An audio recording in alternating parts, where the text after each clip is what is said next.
that Jehovah's Witness elders have failed to act over child sexual abuse claims in their church. Speaking to alleged victims, the claims range from a failure to report cases to the police to the demand for high thresholds of proof from the victim. Our Home Affairs editor, Jason Farrell, reports now on the group that presents a gentle image on the doorstep but now faces damaging claims. These children, now grown up, are speaking out about an institution they believe to this day is failing to protect young people from predatory paedophiles and to learn from mistakes of the past. Emily, who doesn't want to be identified, was sexually abused from the age of 4 by a ministerial servant of the Jehovah's Witnesses in Loughborough. Aged 8, she reported it to church elders, those in charge of governing and disciplining the congregation. At that point, I had a conversation. I was very young and sort of said, I don't like the way he touches me. What followed was a series of failings that allowed him to continue sexually abusing children for years to come, which victims say is a larger cultural problem within the organisation. There was a phrase they used a lot, which is liars will not inherit God's kingdom, which is basically saying you're going to die at Armageddon because you're a liar.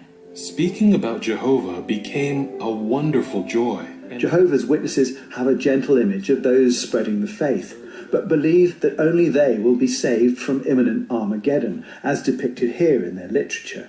There's a mistrust of non-believers, and it's one of the reasons why serious allegations such as child abuse often aren't taken to the police, but instead handled internally. They had a similar kind of meeting with him about it all, and unbeknownst to me, he actually admitted it to them.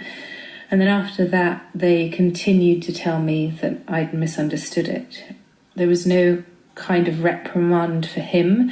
I still had to interact with him. I actually got told off for not sitting on his knee. The abuser, Peter Stewart, repented and said there were no other victims, when in fact there were at least 4 others, including 2 sisters, who were speaking out together for the first time. Because they believed him, he was allowed to continue in the congregation, and my abuse and my sister's abuse was allowed to continue. Amelia didn't report her abuse until after he'd been jailed for abusing 2 other children. When he came out of prison, she tried to stop him rejoining the congregation.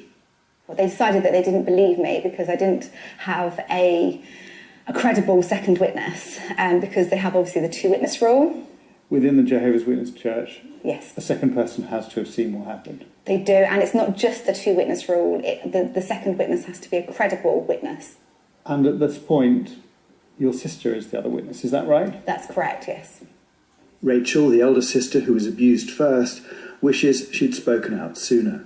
I wanted to protect her, I just wanted her. She was amazing to me,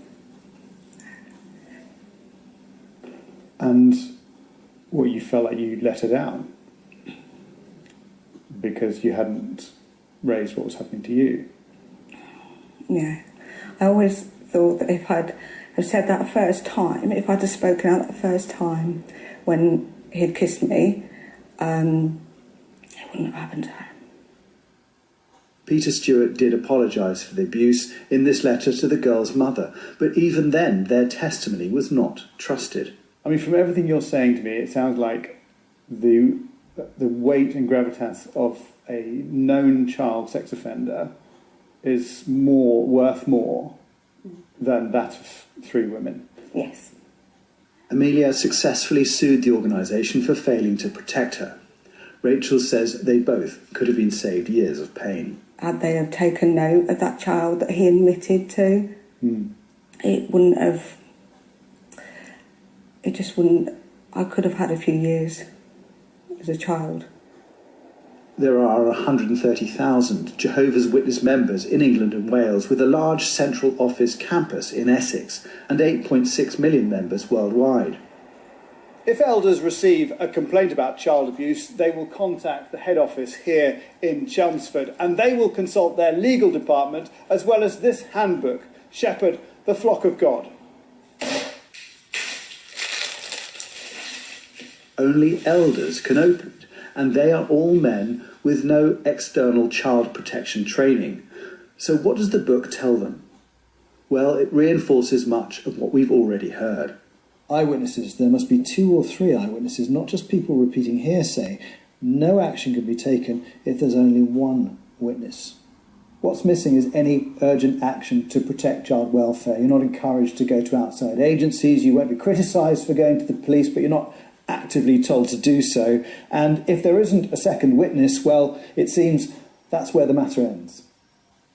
Jehovah's Witnesses say the 2-witness rule only relates to whether or not the accused should potentially be expelled from the religion, rather than whether they should be reported to the police. However, the book suggests allegations are sealed and kept in a confidential file. One former Jehovah's Witness elder, who left the religion because of the way it deals with child abuse, believes the police should be demanding access to those records. If it was, say, a gym franchise, or if it was, say, a public school, and they were keeping records on teachers or gym members or gym instructors about these individuals being predators and not passing these on to the police, these institutions would be all over our front pages, I like to think. In 2016, Australian Royal Commission investigators did obtain files that Jehovah's Witnesses kept on allegations of child abuse there. They found of 1,006 alleged sexual abusers, none had been reported to the police. Jehovah's Witnesses say any records they keep are for the purposes of protecting children. Lacey Jones was abused from the age of 10 for over a decade by an elder in the congregation in the West Midlands. When confronted in 2019, Clifford Whiteley confessed to other elders to some of the abuse.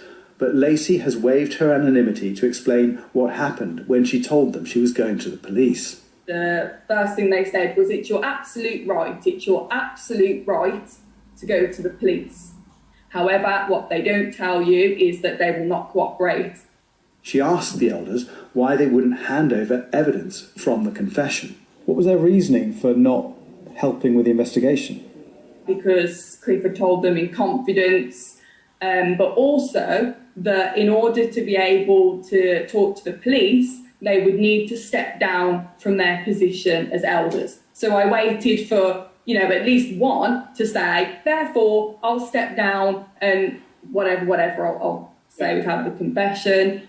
Nothing, silence. They didn't look at me, they were looking at the floor, they were looking at the ceiling, and I just said, but he's a paedophile.